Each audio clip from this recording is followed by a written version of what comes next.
Hello guys, welcome to my channel.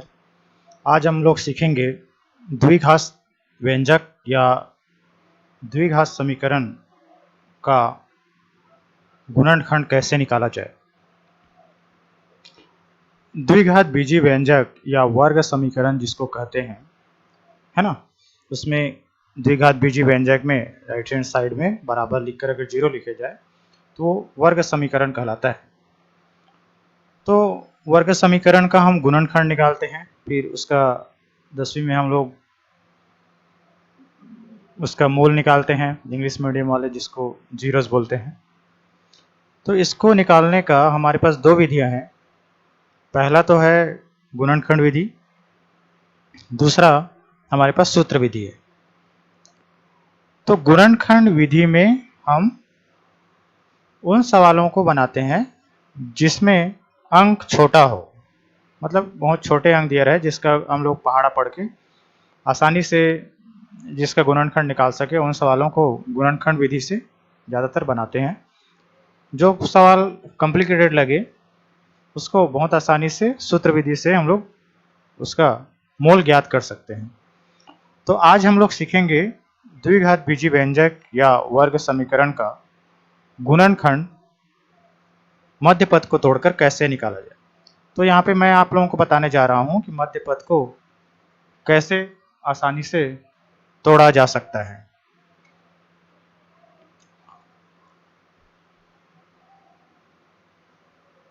तो मानक द्विघात बीजीय व्यंजक हमारे पास होता है X square plus B X plus सी।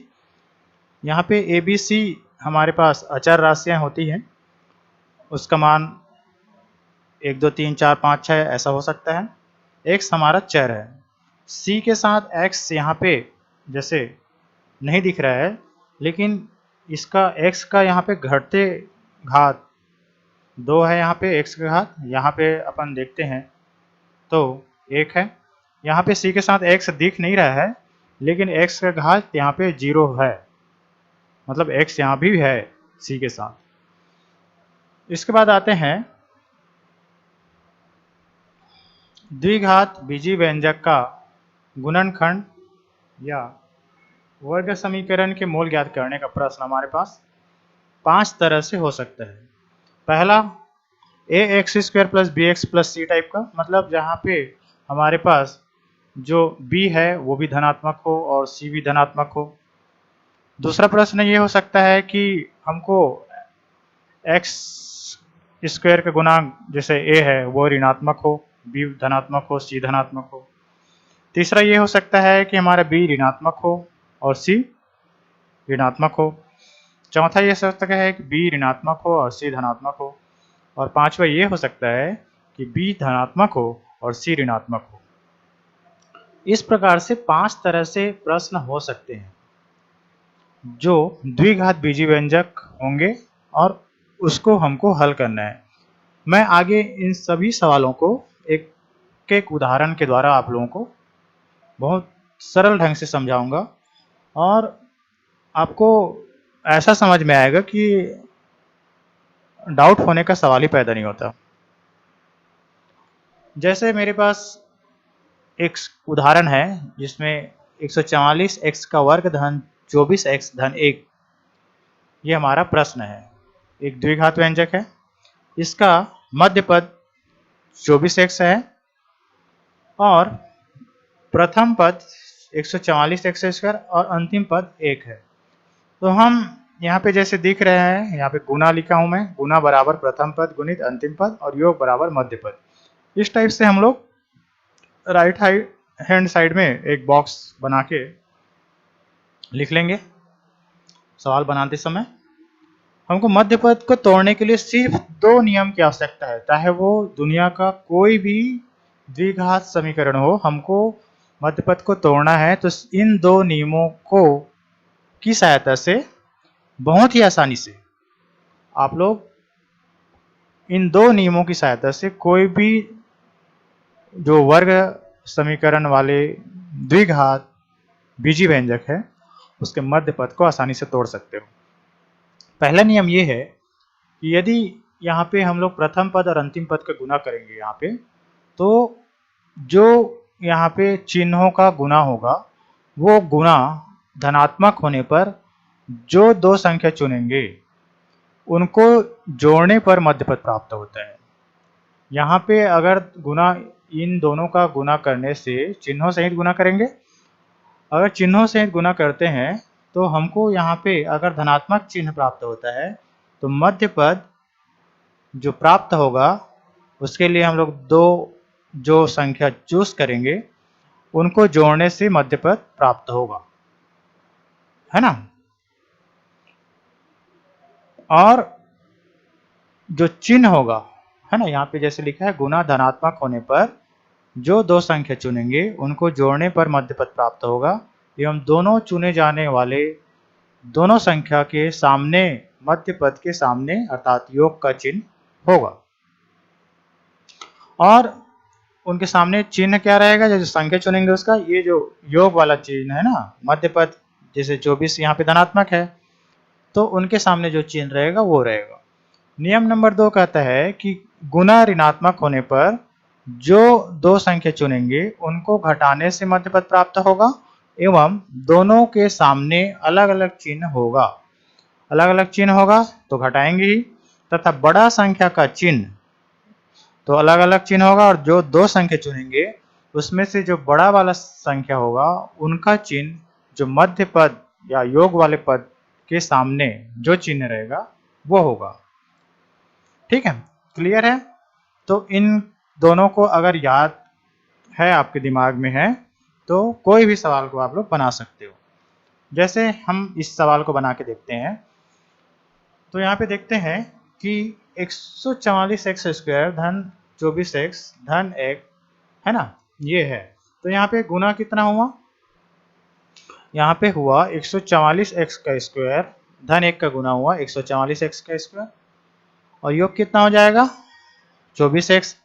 24x को हमको ऐसा तोड़ना है कि ऐसा दो संख्या ऐसा लेना है कि जिसको जोड़ने पर, है ना, क्योंकि यहाँ पे गुना में प्लस आ रहा है इसलिए ये 24 के कैसे मिलेगा, जोड़ने से मिलेगा।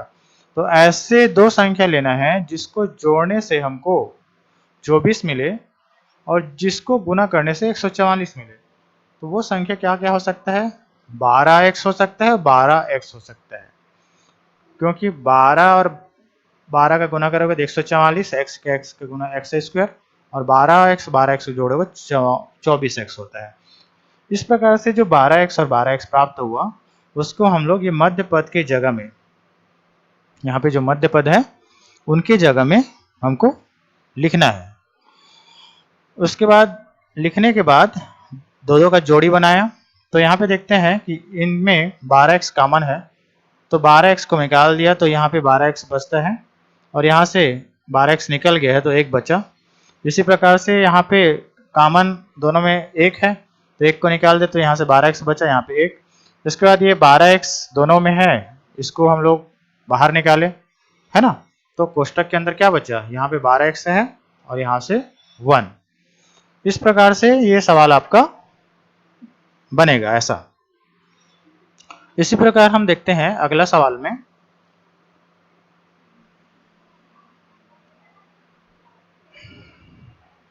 अगला सवाल हमारे पास है 7x square minus 2x minus 5, है ना। तो इसको देखते हैं, इसमें गुना क्या आया। तो गुना आया, प्रथम पद और अंतिम पद का गुना होता है 7 पंचे 35, और चिन्हों का भी गुना करेंगे तो प्लस और माइनस का गुना, माइनस 7 पंचे 35 x का वर्ग। इसी प्रकार से इसका मध्य पद क्या है, योग मतलब मध्य पद माइनस 2x है। इसमें देखते हैं कि ऐसा संख्या का चुनाव करना है जिसका गुना माइनस 35 x का वर्ग है। अब चूंकि ये माइनस है, गुना माइनस में है, इसलिए ऐसा दो संख्या जिसका गुना करने से माइनस 35 x का वर्ग आए और उसको घटाने पर हमको माइनस 2 मिले। गुना माइनस में होने से घटाने पर मिलेगा आपको ये मध्य पद, और गुना धनात्मक होने पर जोड़ने पर मिलेगा ये मध्य पद। तो यहाँ पे ऋणात्मक है, इसलिए ऐसा दो संख्या चूज किए जिसका गुना ऋण 35x का वर्ग हो और उसको घटाने पर ऋण 2x मिले। ये ऋणात्मक है तो ये बड़ा वाला संख्या ऋणात्मक होगा, अगर ये धनात्मक है तो बड़ा वाला संख्या धनात्मक होता। तो ऐसा दो संख्या हमारे पास होता है 7 पंचे 35 x का स्क्वायर और ऋण और धन का गुना ऋण, है ना। और ये अलग अलग चिन्ह है, तो 7 में 5 को घटाया तो 2 और बड़ा वाला का चिन्ह लगता है तो यहाँ पे, है ना, ये हो जाएगा ऋण 2। इस प्रकार से ऋण 7x और 5x को यहाँ पे मध्य पद की जगह में अपन रखें। उसके बाद इन दोनों में कॉमन निकालें, ये दो का जोड़ी बनाकर कॉमन निकालें, तो इसमें हमको प्राप्त होता है 7x कॉमन है और यहाँ से बचता है x, यहाँ से माइनस और ये 1। इसी प्रकार से यहाँ पे +5 कॉमन है तो कॉमन निकालें, है ना। तो यहाँ से बचा x और यहाँ से बचा हमारे पास 5 निकल गया है तो 1 बचा। इसी प्रकार इन दोनों पदों में देखते हैं कि x - 1 कॉमन है तो वो बाहर निकाला और उसके बाद यहाँ से बचा 7x और यहाँ से बचा 5। इस प्रकार हम आगे का सवाल देखते हैं, तो इसमें देखते हैं कि x² - 8x + 15, इसमें देखते हैं गुना कितना आता है। तो गुना प्रथम पद और मध्य पद का गुना होता है 15x का वर्ग और इसका मध्य पद है हमारे पास -8x। तो ऐसा इसमें चूंकि ये प्लस में आया है गुना, है ना भाई, ये प्लस में आया है मतलब हमको जो संख्या का चुनाव करना है उसको जोड़ने से हमारा मध्य पद प्राप्त होगा। तो यहाँ पे देखते हैं -8x जोड़ने से आना चाहिए और गुणा करने से 15, वो संख्या क्या है -3x और -5x। यहाँ पे अगर प्लस है तो जोड़ने से मिलेगा। इस प्रकार हम देखते हैं इसको -3x और -5x को हम मध्य पद की जगह में रखेंगे x², तो -3x - 5x + 15 हो गया।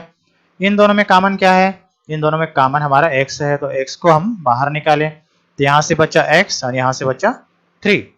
यहाँ पे देखते हैं 5 कॉमन है क्योंकि 15 में 15 को लिख सकते हैं 5 × 15, तो 5 यहाँ भी है, तो 5 कॉमन है तो 5 को बाहर निकाला, है ना। तो यहाँ से बचा x, यहाँ पे धन है और हम ऋण को बाहर निकाल चुके हैं इसलिए यहाँ पे ऋण होगा, क्योंकि ऋण और ऋण का गुना यहाँ पे धन होगा, इसलिए चिन्हों का भी विशेष ध्यान देना है।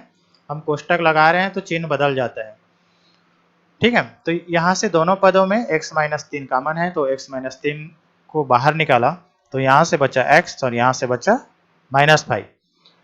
इसी प्रकार चौथा सवाल देखते हैं। चौथा सवाल भी हम बहुत आसानी से ऐसा ही बनाएंगे। चौथा सवाल में हमारे पास है x² + x - 12, है ना। तो इसका गुना क्या होगा, तो यहाँ पे देखते हैं गुना x² -12 का गुना हुआ -12x² और मध्य पद हमारे पास है +x। तो इसको हमको दो पदों में तोड़ना है, तो ये चूंकि यहाँ पे माइनस है इसलिए हमको घटाने से मिलेगा, है ना। तो ये होता है 4 × 12 और धन और ऋण का गुना और ऋण, और 4x में 3x से घटाओगे तो 1 मिलेगा।